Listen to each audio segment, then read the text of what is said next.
Bonjour, je vous retrouve aujourd'hui pour une nouvelle vidéo. Aujourd'hui sur le conformisme, sur les injonctions qui pèsent sur nous.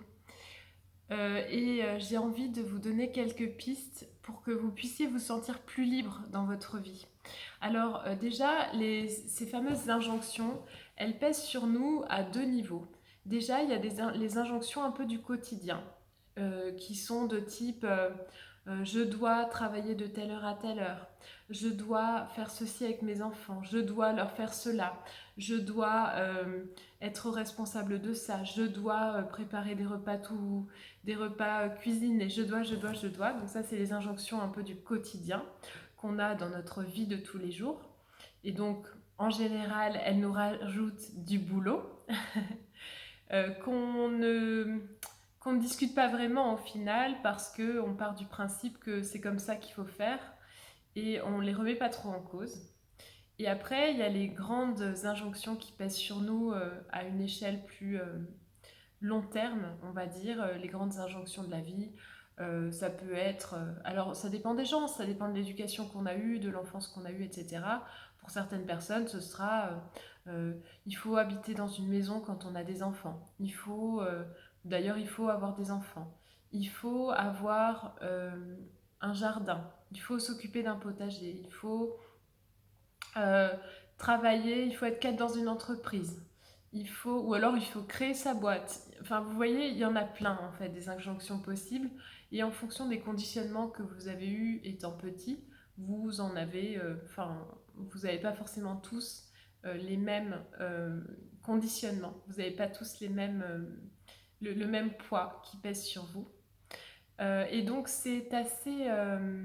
le problème, c'est que ça nous empêche, ces conditionnements, ces injonctions, nous empêchent de nous épanouir au quotidien, déjà, sur celle du quotidien, et ça nous empêche aussi de nous épanouir à long terme et de nous diriger au bon endroit.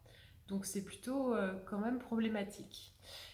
Donc réfléchissez, ce que je vous invite à faire, c'est déjà à réfléchir à tous les conditionnements que vous pourriez avoir, toutes les choses que vous faites de façon un peu machinale sans forcément trop les remettre en cause dans votre quotidien déjà. Et puis, ces choses que vous faites sans les remettre en cause, dites-vous pour chacune, eh ben, est-ce que je prends du plaisir à faire ça? Est-ce que je prends du plaisir à faire ça? Est-ce que je ferais mieux autrement? Est-ce que c'est vraiment plus efficace pour moi de travailler de telle heure à telle heure?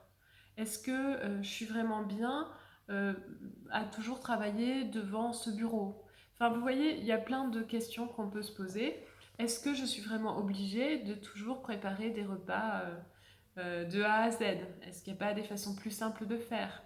Est-ce que j'aime cuisiner d'ailleurs? Enfin, vous voyez, donc sur le quotidien, vous allez facilement arriver à voir les activités qui vraiment vous nourrissent et les activités qui au contraire vous pompent de l'énergie que vous n'aimez pas forcément réaliser.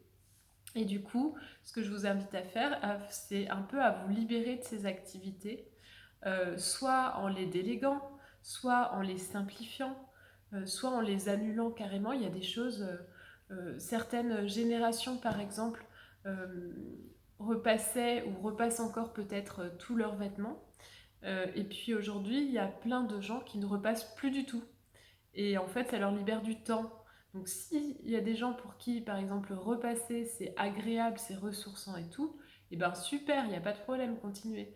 Par contre, si ça vous pompe de l'énergie, demandez-vous, est-ce que j'ai vraiment besoin de repasser mes vêtements? Ou tous mes vêtements? Moi, je vous avoue, je ne repasse plus. Enfin, je n'ai jamais repassé en fait. Euh, donc voilà, pour le quotidien. Et puis pour la vie, c'est vrai aussi en fait, hein. On fait des choses parce qu'il faut les faire.